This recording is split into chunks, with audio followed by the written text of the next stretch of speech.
The room is cold. It is always cold in Hut 6, even in summer.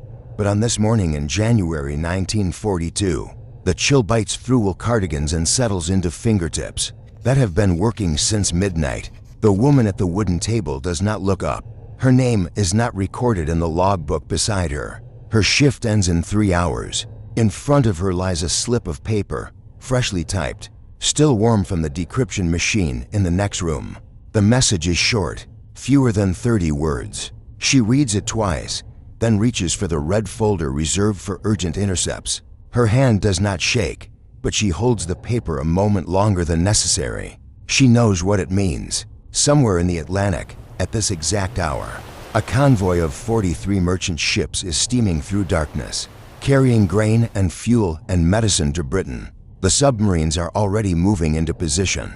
She does not know the name of a single man aboard those vessels. She does not know their faces or their families, but she knows their route.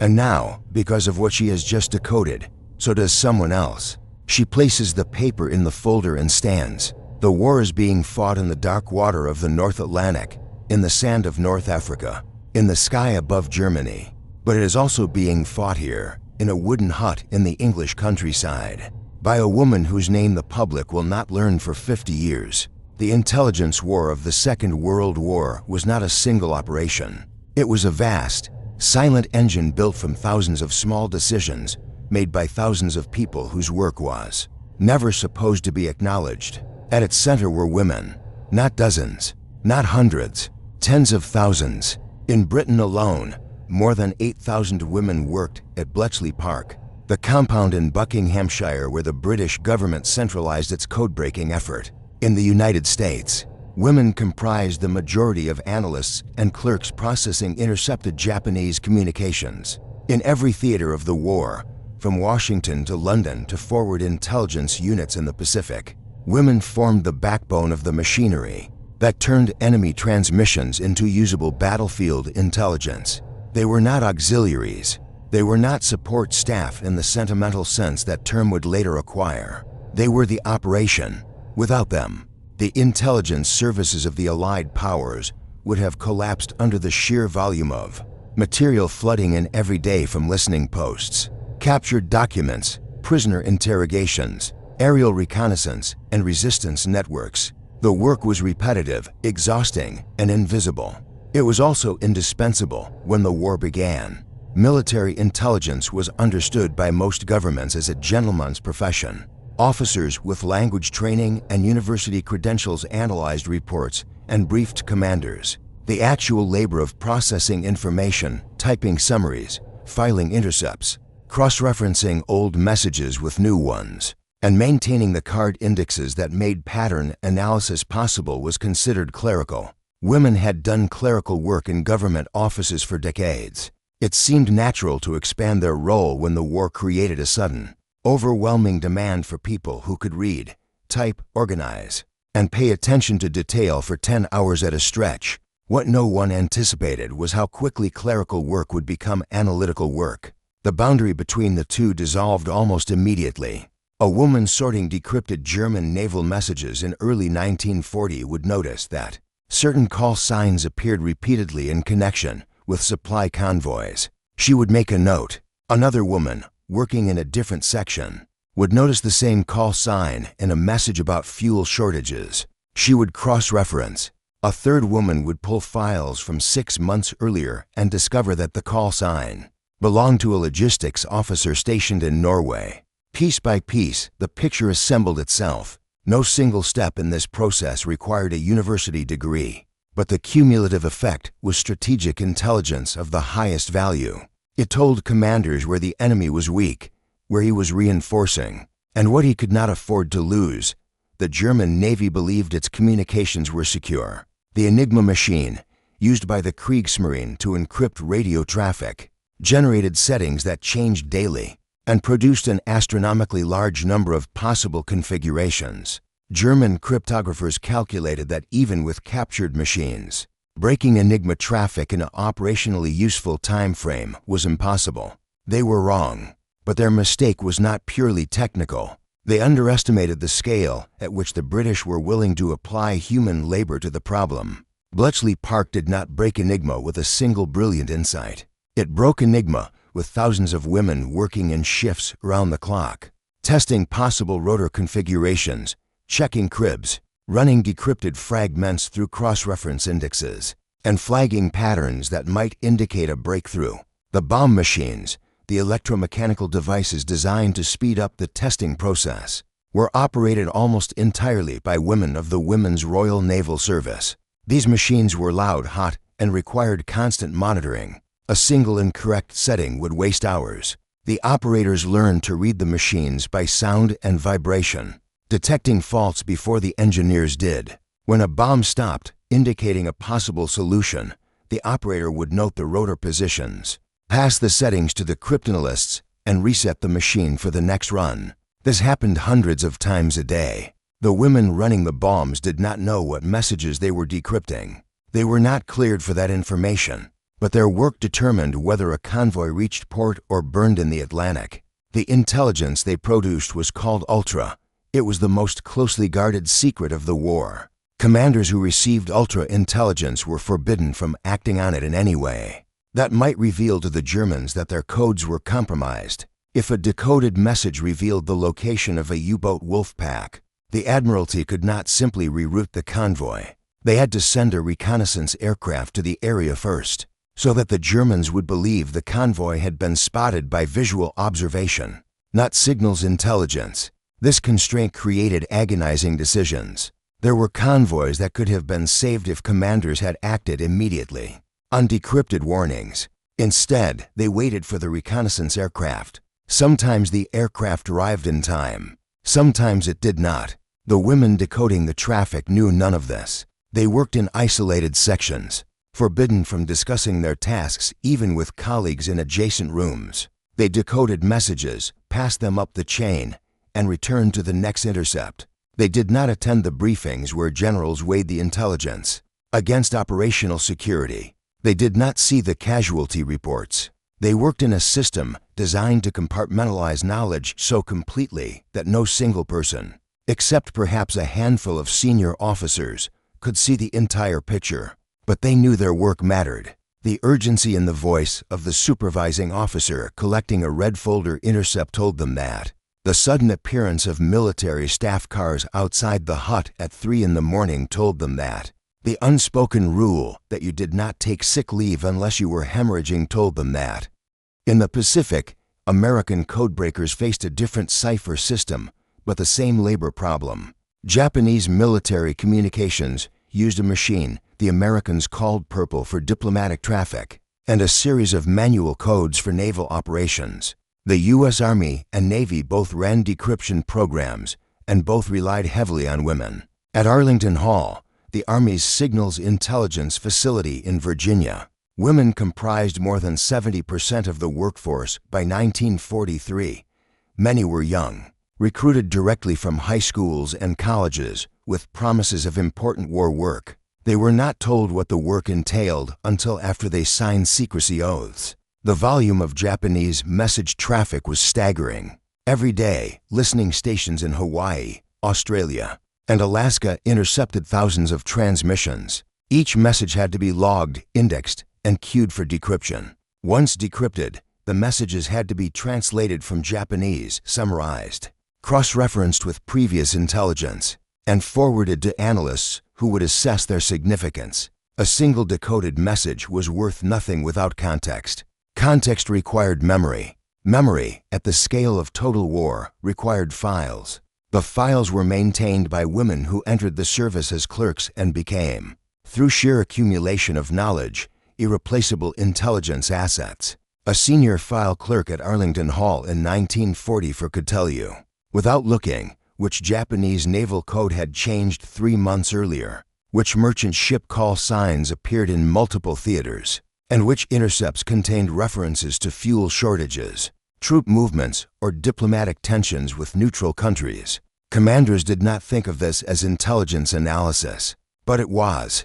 The Japanese believed their codes were unbreakable for a different reason than the Germans. Japanese military culture emphasized operational security and compartmentalization. Officers were trained to speak in vague terms even in encrypted communications. Code books used indirect references and contextual indicators that required cultural knowledge to interpret correctly. American intelligence officers initially assumed that Japanese-speaking white men with academic training would be best suited to translation and analysis work. They were partly correct. Academic training helped, but the work also required speed, patience, and a tolerance for ambiguity that did not correlate neatly with university degrees.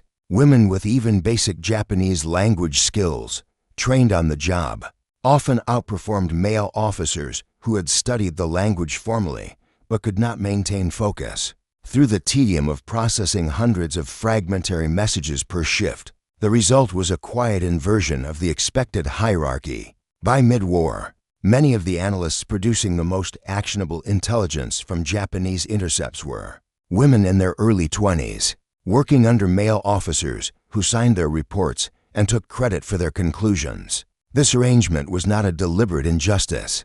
It was simply how bureaucracies functioned. The system rewarded rank and seniority, not contribution. The women understood this. Most did not object. They were at war. The mission came first. The German military began to suspect, in late 1942, that their communications might be compromised. There were small signs.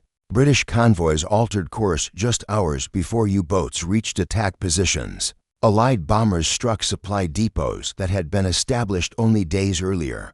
Partisan ambushes occurred with improbable timing, targeting officers whose movements had been transmitted by radio only hours before. German intelligence investigated. They tested captured Enigma machines, reviewed their cipher procedures, and concluded that the system remained secure. The problem, they decided, was not cryptographic. It was operational. The Allies must have spies, informants, or exceptionally skilled direction-finding units. They were half right. The Allies did have spies and direction-finding units, but the greater advantage was the one the Germans could not see. It was the thousands of women in England and America working in shifts, reading their mail. The Germans never discovered Ultra. They suspected something was wrong, but they could not imagine the scale of the compromise. They could not imagine that a system designed to be unbreakable had been broken, not by a miracle of mathematics, but by sustained, disciplined labor performed mostly by women whose work was classified so deeply that even their families did not know what they did. One officer, writing after the war, described the intelligence operation at Bletchley Park as a factory. The comparison was precise. The work was industrial in scale and in rhythm. There were quotas. There were shifts. There were assembly line-style workflows where one section passed material to the next, and errors at any stage could cascade through the entire system. The raw material was intercepted radio signals. The finished product was intelligence summaries delivered to commanders in the field. In between were dozens of steps, each performed by specialists who rarely saw the larger process. A woman in the intercept control room logged incoming traffic and assigned priority levels. A woman operating a bomb machine tested rotor settings. A woman in the decryption room typed out the resulting plaintext. A woman in the translation section rendered German naval shorthand into readable English. A woman in the index section cross-referenced the message against earlier traffic. A woman in the analysis section summarized the intelligence and flagged items for immediate action. A woman in the typing pool produced the final report. A dispatch rider, often also a woman, delivered the report to military headquarters. At each stage, the individual worker knew only her own task, but the system as a whole transformed noise into knowledge. It was not glamorous. The women did not storm beaches or fly bombers. They sat at desks. They turned wheels on machines. They typed.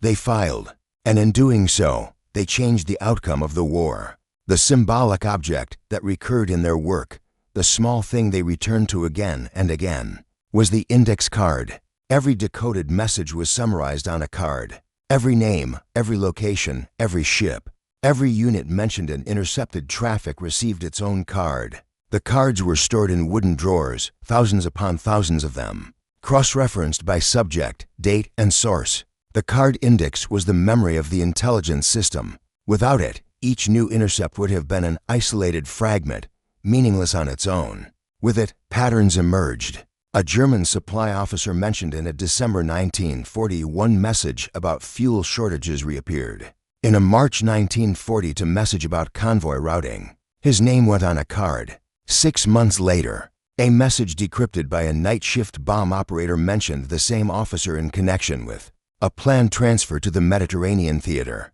The card was pulled. An analyst reviewed his history and concluded that the Germans were redeploying logistics staff to support operations in North Africa. The intelligence reached British commanders in Egypt within 48 hours. The offensive they were planning adjusted its target priorities to strike supply lines instead of front-line units. The Germans, fuel-starved and overextended, withdrew.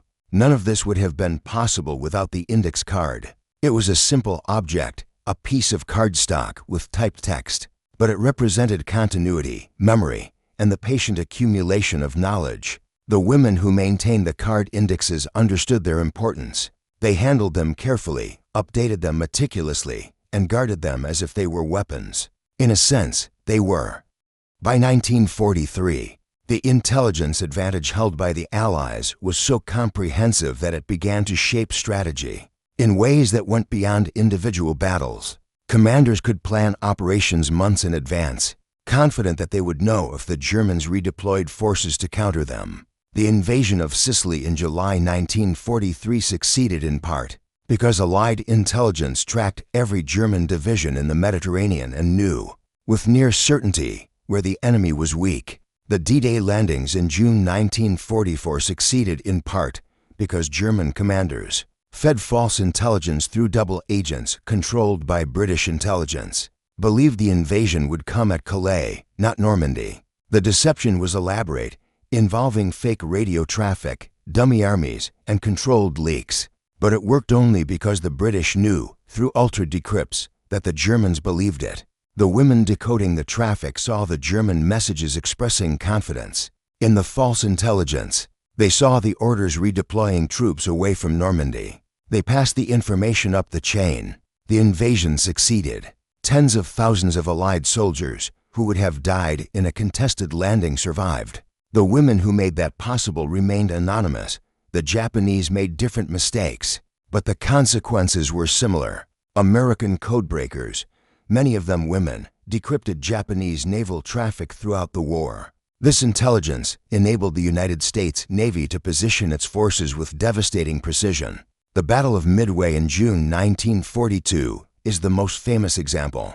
American intelligence determined that the Japanese planned to attack Midway Island and identified the date and approximate composition of the attacking force. Admiral Nimitz, armed with this knowledge, positioned 3 aircraft carriers in ambush. The Japanese fleet, expecting surprise, was itself surprised, for Japanese carriers were sunk. Japan never recovered its strategic advantage in the Pacific. The intelligence breakthrough that made Midway possible was the work of a small team at Station Hypo in Hawaii, led by Commander Joseph Rockfort. But Rochfort's team included women analysts and translators whose contributions were classified and uncredited. One woman, working through the night before the battle, decrypted a fragment that confirmed the target was Midway, not Hawaii as some officers feared. Her work resolved a critical debate among American commanders. The carriers went to Midway. The battle was won. She returned to her desk and decrypted the next message. The Germans and Japanese expected total war to be a contest of will, industrial capacity, and battlefield courage. They were not wrong. Those things mattered, but they did not expect that the Allies would turn information itself into a strategic weapon, and they did not imagine that the weapon would be wielded largely by women. German propaganda celebrated the soldier, the engineer, the pilot. Japanese military culture venerated the warrior. Neither system had a conceptual framework for understanding how a woman sitting at a desk in England or Virginia, typing summaries of decrypted intercepts, could alter the outcome of a naval battle 3,000 miles away. The Axis powers employed women in war industries, in communications roles, and in administrative positions, but they did not integrate women into intelligence operations at the scale or depth the Allies did. This was partly ideological.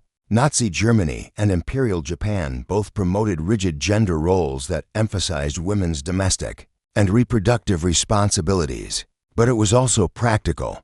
Intelligence work requires trust, and trust requires a willingness to seek competence where it actually exists, not where ideology says it should be. The Allies were not ideologically progressive. Britain and the United States both maintained severe legal and social restrictions on women's rights, but they were pragmatic. They needed labor. Women were available, educated, and capable. The Allies used them. The Axis powers, constrained by ideology, did not. That choice had consequences. The work extracted a price. The women who served in intelligence roles were bound by secrecy oaths that lasted decades. After the war, they could not explain what they had done, even to family. Many were told explicitly that discussing their work, even in vague terms, could result in prosecution. The British Official Secrets Act carried penalties including imprisonment. The American equivalent was equally severe. As a result, thousands of women who had performed vital war work returned to civilian life with no public acknowledgement, no veterans' benefits comparable to those received by combat soldiers, and no way to explain the gap in their employment history. Employers asked what they had done during the war. They said they worked for the government. The employers assumed this meant typing, filing, or switchboard operation. The women did not correct them. They could not. The secrecy was total. Some kept it for 30 years. Some kept it for 50. Some took it to their graves. The men who commanded them, who briefed Churchill and Roosevelt using the intelligence the women produced, wrote memoirs and received honors. The women remained invisible. In the 1970s, the British government began to declassify selected materials related to Bletchley Park. Slowly, the scale of the operation became public knowledge. Journalists interviewed former codebreakers. Documentaries were made. Some of the women, now elderly, were finally able to speak. They described the cold huts, the long shifts, the secrecy, the sense of purpose. They described the index cards, the bomb machines, the urgency of red folder intercepts. They described not knowing, for decades, whether their work had mattered. Now they knew. Historians reviewing the declassified material concluded that ultra-intelligence shortened the war in Europe by at least 2 years. Some estimates place the figure higher. 2 years translated into millions of lives saved, both military and civilian. It translated into cities not bombed, ships not sunk, divisions not encircled.